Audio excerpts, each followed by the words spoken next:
सही अल-बुखारी। किताब नमाज के औकात का बयान। बाब इस बयान में कि ज़हर का वक्त सूरज ढलने पर है। हदीस नंबर 542।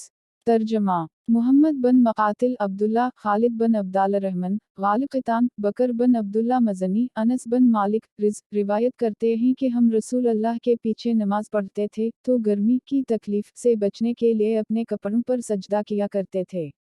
बाब नमाज असर के वक्त का बयान। हदीस नंबर 544।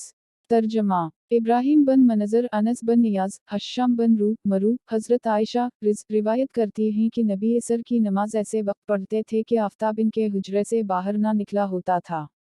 बाब मग़रिब की नमाज के वक्त का बयान। हदीस नंबर 559।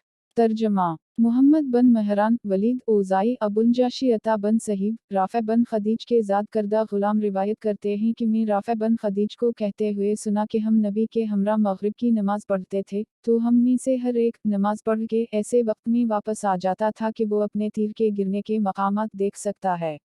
बाब इशा और अतमा का बयान और जो ये दोनों नाम लेने में कोई हरज नहीं ख्याल करते। हदीस नंबर 564।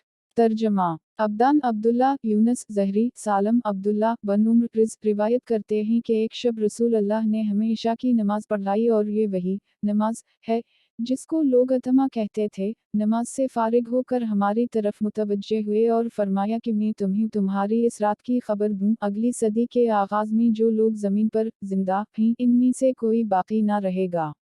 बाब नमाज फजर के वक्त का बयान। हदीस नंबर 575।